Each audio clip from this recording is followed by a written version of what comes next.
Hello, it's Peter Wright and Kathleen Beauvais with another episode of Health Declassified. And this is the show where we uncover the truths behind health and wellness. And we do that by bringing you expert guests in various forms of holistic health. But first, let's introduce co host Kathleen. Hi, Kathleen. How are you today? I'm doing great, Peter. Thank you so much. And thank you also very much for tuning into our show. We so appreciate having you. We do have another special guest with us today. We are absolutely delighted to welcome Deborah Zucker to the show. Hello, Deborah. How are you? Hello, I'm great. Thanks for having me.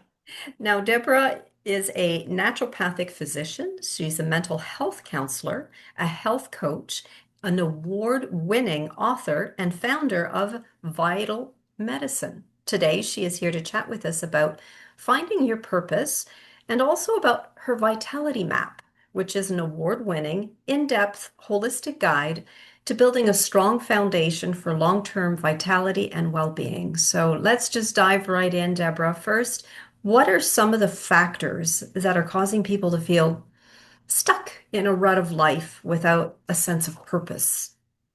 Mm, yeah, well, it feels like we're living in a complex time, Mm, where there's lots of, existential threats and stress going on. There's mhm. um, a norm of living with a level of busyness and pressure on ourselves that our bodies are not really designed for. And so we're the chronic stress syndromes of depression and anxiety, chronic fatigue, burnout. It's like there's epidemics of all of these kinds of illnesses that are going on. And and I feel like, we weren't taught some of what I call vitality fundamentals or basic life skills of how to cultivate resilience, how to align our life with who we're here to be, to live in our fullness, to flourish. We just weren't taught how to do that. And as a result, so many of us are sort of struggling through our days and living without that deeper sense of alignment. And with that comes dis-ease. Mm, Hmm. right. So, Deborah, I agree with what you're saying, and I have thoughts on that as well. But do you find um, the challenges are similar for men and women, or are there some essential differences?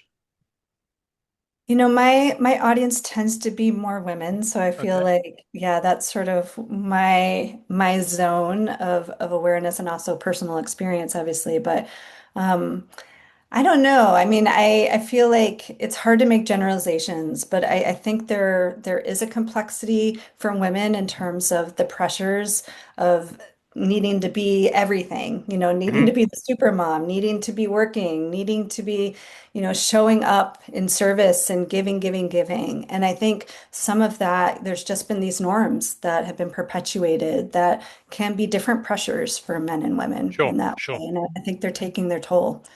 Yes. I would, and I don't have any clinical evidence of this, but I would say you're absolutely correct, and that the pressures on men are a little different because, in my experience and talking to other men, more men are feeling inadequate because they are no longer as able to look after or cater for their families as well as their fathers or grandfathers did, right? And as we know, most households require two incomes, which wasn't the case two or three generations ago. I think that takes a toll on men. Just my Yes. thoughts and talking to other guys on that one. Good. No, thanks for that. So Deborah, you mentioned that people are not taught how to handle pressures. It doesn't come with a manual of any type. So exactly how would you teach someone how to handle these types of pressures, hmm Well, this is the content of my book, The Vitality Map, right? and the nine keys to deep vitality that I speak to. Right. And and to me, it's about cultivating, a deeper foundation of a relationship with self-care.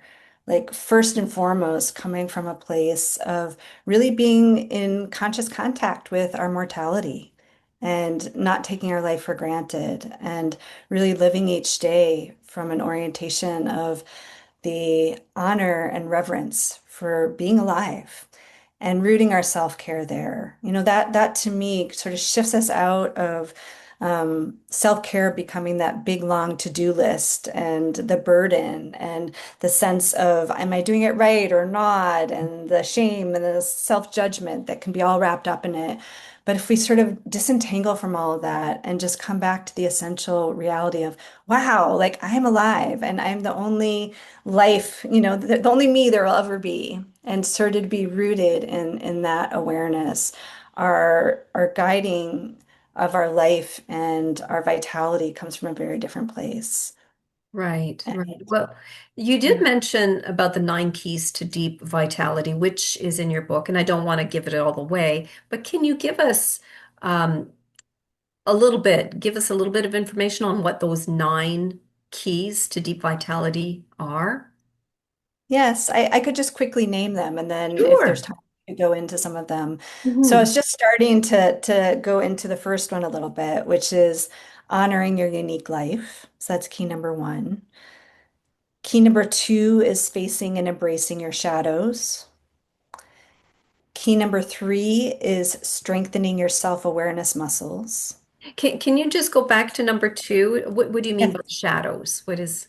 Yeah, so shadows is about recognizing that we all have an unconscious that is kind of running the show. There's parts of us that are running the show. Carl Jung spoke to this in his teachings many years ago of how we can find ourselves operating and getting stuck in patterns that are very baffling to us. Like in our self-care journey, we might find ourselves self-sabotaging or in avoidance or resistance to actually actualizing the changes we seek. And Mm. that's because of these parts that are in our shadows. So they're unconscious. And until we begin to shine light on those parts and begin to integrate them and accept them, they're going to be running the show. And we're Mm. not going to be able to actualize the changes we seek. And this is a big missing piece Mm. in our journeys of wellness that, yeah, that we're not attending to or don't even realize that that's what's going on. So in this case, when you refer to shadows, are you really talking about the subconscious? Yes, yes, the Okay. subconscious, unconscious. So parts of us, that develop from wounding, from trauma, Mhm. sometimes passed down intergenerationally, Right. um, or, just what's modeled for us culturally that we take on and we operate from without even realizing that we're doing it. Oh, interesting. So now let's go on to number 3. Point number 3. Yeah. If you can repeat Three that. is, yeah, strengthening your self-awareness muscles. So this one is about becoming intimate with the feedback that's there all the time, that's guiding us towards what brings us alive, what doesn't bring us alive, and Mm. learning the language of that. So again, basic life skill. Most of us didn't learn the language of that to really attune to understand what our body and being is communicating to us and how we can heed that feedback to guide ourselves towards greater flourishing and vitality. Hmm. Interesting. And then 4. Four is cultivating resilience. So we've touched into that just a Right. little bit already. Yes. Um, and five is aligning with your yes. So that's an acknowledgement that if we are not investing our life energy with what's actually aligned for us, we don't get the returns. Instead, it's like we're feeding our life energy into our life bucket and it's just draining out the bottom. But if we have the courage and awareness to have boundaries and say no to what's not aligned, to say yes to what is, we actually get to fill our own well while we're showing up in our lives. We get to be fed by what we're doing. And this for me in my own journey, with chronic fatigue, that's what led me to my calling and my work, was huge to recognize that yeah, I was devoting my energy in ways that really wasn't aligned for me. And when I had the courage to unplug and disentangle from that and reorient towards what is aligned, my life energy came back, my energy and vitality returned. Interesting. Okay, wonderful. And then we're on to, was it number 6? Yeah, number six is experimenting with playful curiosity. Mm. So, so this key is really about letting go of the rule book, letting go of all the rights and wrongs, and that again, that sort of burden of needing to do something a certain way, Right. recognizing that we're each unique, our lives keep changing, everything, circumstances keep changing, context keep changing, And so, how do we orient towards the changes we're seeking from an experimental, curious, playful way so that we can have fun as we go and we try things out and we learn? And from that learning, we then adjust. We create a new experiment, we tweak the old one, we scrap it, just we learn as we go rather than getting stuck in a rigid way of trying to care for our own well-being. We Right. just have fun. We're dynamic and flexible. Excellent. All right. And seven? 7 is discovering easeful discipline. So this one's acknowledging that for so many of us, discipline is that strict inner parent voice or the mean self-judgment voices, that feeling that we have to get all tight and will ourselves into doing something, and it's really hard. And this is about finding how to align with a way of having our own back, being committed to our process, looking with really clear eyes at the realities of our lives, to set ourselves up with the structures of support and strategies that will allow ourselves to transition, to get through those hard transitional times from one habit to a new one. And to recognize that we need that. We need discipline because there are those times where we don't get that immediate good feedback. We need to get across that threshold and be in it for a while to then really see how it's supporting our thriving. Right. And we're almost there. Number eight, I think we're up to. Yeah. Number 8 is inviting support and connection. And this one is about how incredibly vital relational support is for us. That as human beings, we're wired that way. We need each other. And so much of dis-ease these days, I think, comes from the isolation that's there, from the shame and self-judgment that just perpetuates because we're not recognizing, ourselves in a shared journey, that others too are facing the same things we are. And to actually feel held and seen and witnessed and loved, in our own unfolding, and that we're doing that in mutuality with each Oh, other. So, excellent. And our last one, number nine. number 9 is living like you matter. So this one kind of comes full circle with it all, but it's recognizing, again, we're each unique. Each of us matters. We're not here by accident. And that our life energy, our expression of life ripples out, regardless of whether our focus is really close in or more global. It's like it ripples out and we each matter. So it's not serving anyone to Mhm. run ourselves into the ground in service or in caring for others, that we actually need to include ourselves in the service that we're offering in the world. We need to fill our own well. We need to tend to our own vitality so that we can continue to show up for a world in need, for the people who, yeah, are counting on us to help to care for them. I think that's such an important point, Deborah, feeling like you matter, because there are a lot of people out there that feel so insignificant and they think, if I wasn't here, everything would just keep going. I haven't touched anybody. And then it brings me back to the movie. I don't know if you've ever seen it. It's a Wonderful Life. It's one of my favorite Yes, movies of all yes, time. I yes. think it dates back to 1945, but it's one I watch every single Christmas, and it's one I think everybody should watch at least once because it speaks exactly to that about why we matter, how in our day-to-day actions we touch people that we profoundly without even Yeah, knowing it. And if yes. you didn't exist, and so anyways, for those of you who are watching this, have never seen It's a Wonderful Life, you should. But also it just shows you how life might have, because of how you've lived and how you've touched people, if you were removed from that equation, people's lives could have been quite different, would have gone a Yeah. different path altogether had you not been present there. So it's just, anyways, it's a beautiful movie. And enough about that, Peter. I think I've monopolized Deborah enough. No, that's fine. No, no, well done. No, no, no, that's good. So I'm going to pick up on two of the things that you mentioned, if I may, Deborah. The Yes. first one, easier one is discipline. Do you find, and I'm speaking from my own experience here, but I'm going to ask you, do you find that people who are able to establish some relatively easy form of self-discipline. Let's just take exercise for a start. Most people find exercise hard, but I used to do a lot of running, marathon running, and all that, and I used to get up at one time at 4 o'clock in the morning on certain days to get my training kilometers or miles in. And sometimes after a heavy business dinner the night before, the last thing I wanted was to get up and run when it was cold. But I did.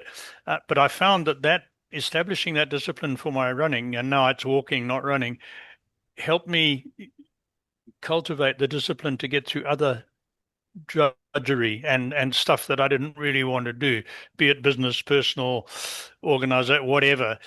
Am I on the right track here? Do you find that little steps of establishing discipline help you with the bigger ones? Yes, yes, because it's like learning the same process. So it's like Hmm. once you begin to get a sense of how to do it, how to really hold yourself in that level of accountability and commitment, but with a loving, kind orientation, where you have your own back, where you're doing what it Hmm. takes. Like once you begin to get a taste of that and you start to create the changes that you've been yearning to make for so long, then it just starts rippling out. It's like you start learning how to do that in other realms of your life too. Yeah, Yeah. good. Thank Yeah. you. The other one I want to talk to you about or ask you about is resilience. Now, I have a theory that people who are able to overcome a huge setback, having their life turned upside down, um, for whatever reason, and it's happened to me a couple of times in life through politics more than anything. But if you can get over that and get yourself going again, it gives you a really good foundation to handle the next bad adversity somewhat easier. And again, are you finding this is true? Yes, yes. And I feel like cultivating resilience is absolutely vital for all of Hmm. us Hmm. because, it's like we might feel like we have our act together, we're going along in life, and, it's like we figured out what works for us. And then, like you just said, something totally unexpected happens. The rug gets pulled out from underneath us, and we find ourselves, on our knees. And we need to orient to our lives in a way where we know how to get back on our feet, to find our way again. And these days, like we were saying before, with everything going on in the world and just the way our so many of our lives are sort of oriented, it's like resilience comes in every single day of learning how to regulate our nervous systems, learning how to shift our state of being throughout our days, to come back to a more calm, grounded, centered place to move through life from. Hmm. And so it's the big things and it's also the little things throughout our days. And if we orient towards resilience being how we guide ourselves in our lives, that it's not about like figuring it all out and getting to some status quo, No, because that's not life, right? no. Life is change, unpredictability. There's no such thing as a stress-free life. So really what we need to learn is how to regulate ourselves, and Hmm. that's resilience. Yeah, I Yeah. found the biggest advantage and benefit I got from marathon running, because it's hard to run a standard marathon is not easy, and I did ultras, 50 miles. And when you're feeling the hills and the pain, and you don't want to go on, if you can just concentrate on that next step, not the finish line, not the next mile, the next step. That's what kept me going. And I found again in the really some really bad parts of my life, I thought I don't need to worry about next week or next month or next year. I need to worry about the next 5 minutes. Let's Yes. get through that. And then I found that was a huge advantage to be able to adopt that sort of thinking as well. No, Yes. thank you. Back Mhm. to you, Kathleen. So, Deborah, how do you help women who later in life realize that they've not achieved what they expected when they were young? They don't feel like they've achieved their potential because life simply took them in a different direction. Yes. Yeah, I think those kinds of situations, and I think most of us have aspects of that Mhm. in our lives, right? It's like Mhm. life doesn't unfold how we thought it would.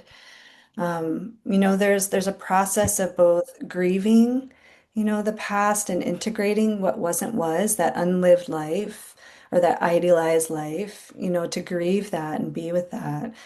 But there's also just the coming back, like Peter was just saying, to right now, coming back to right now and orienting towards like that place of that preciousness of here I am alive. I don't know how long I'm going to be here. It could be days, weeks, years, but how can I from this moment forward really choose life, choose to align with what feels is mine to bring, to be, to do, from here. And so the two have to go together. If we don't attend to the grieving, if we don't allow ourselves to feel that loss or that pain, we are not able to fully open into the movement forward. Mm, interesting. Very good. Okay. How how do you help women find purpose? You've mentioned the 9 steps, and I can see how all those will help. But I could also see that many women, men too for that matter, could go look at all those 9 steps and try and improve on all of them and still come out at the end and say, well, I'm living day to day, I'm earning a bit of money, I'm surviving, but I really don't know what my true purpose is. So what's the next step? How do you take them to that next level? Hmm.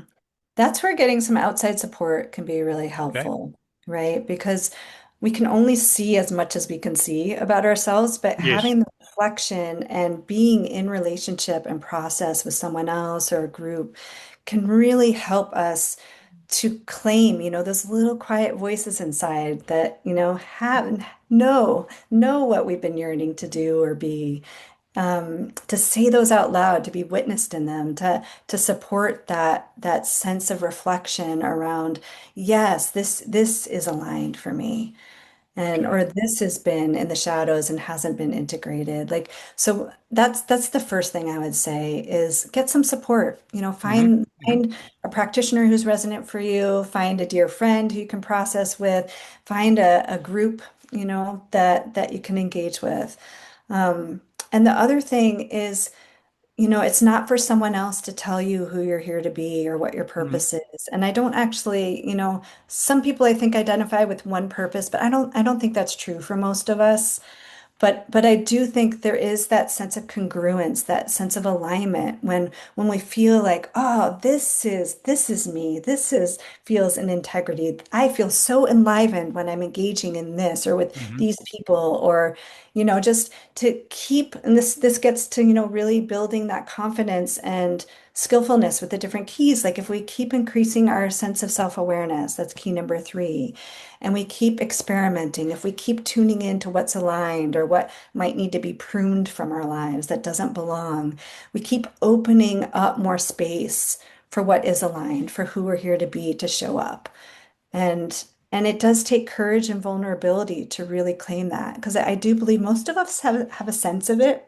It's Hmm. just too scary or too buried, Hmm. to fully acknowledge. But it's Yeah. not for someone else to tell you what that No, is. I agree. But do you find that many people, and I use that word advisedly, many people never find their true purpose in their career or their activity to earn money and survive, but they may well find their true purpose in some extramural activity, be it church, organizations, nature, something else. So there's a parallel now that you have to do this to survive, but you do this to feed your soul. Is that a comfortable way to live? Yes, I would just say we're all unique, Yeah. It's like our culture might, have different norms or stories about what that's supposed to look like.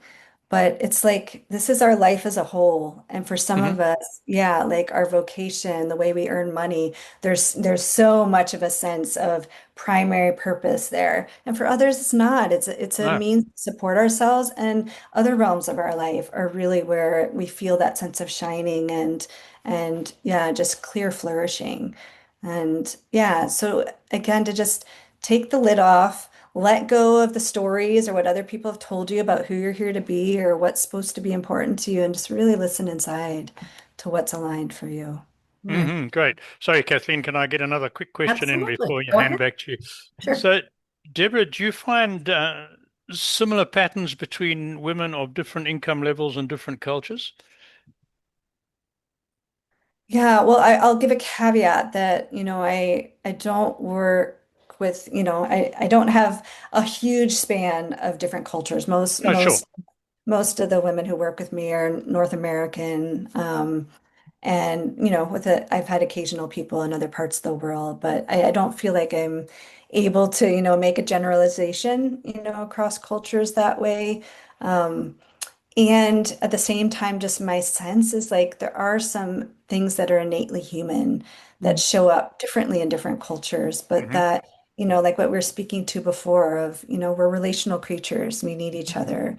and some cultures really emphasize that more than others. Sure, And sure. yeah, kind of in the North American reality, many of us, I think, find ourselves in more isolation and less connection and community than other parts of the world. Hmm. Hmm. Right. And different income levels, is there major differences, or is it the same sort of lack that you find?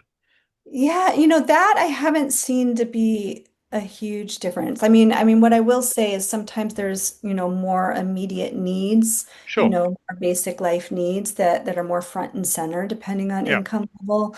So that can definitely be a difference of attention and sort of priority of, but across income levels, just in my experience, it's like there are some similar, patterns again of Right. basic life skills we weren't taught, ways that we're sort of not living in alignment, with our truth, fears around that or programming. And so that kind of stuff I think goes across.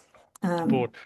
yeah. Okay, and here's another one. What about differences between women, because you work mainly with women who were brought up in a rural or farm setting compared to those who've been urbanized city life all their lives? Do you find that the people from smaller communities and or farms are better equipped for life skills, or not necessarily? Not Not necessarily. necessarily. Yeah, it's like, we're all unique and we all have had these different experiences of our youth and family realities and traumas and it's like it sets us each up with our own unique set Okay, of challenges to disentangle and heal and work through to find our way. And what that looks like is really different depending, and it's not just, location sure. or or background based, but yeah, really.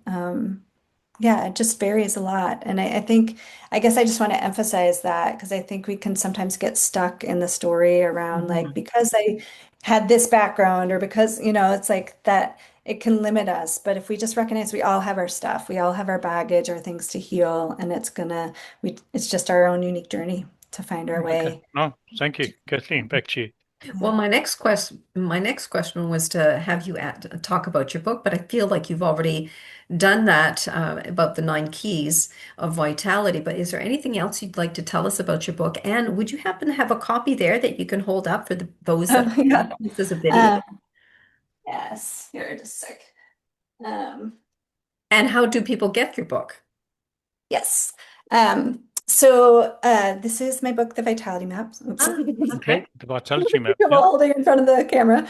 Um, and so this book, it's available Amazon or you can order it through any bookstore.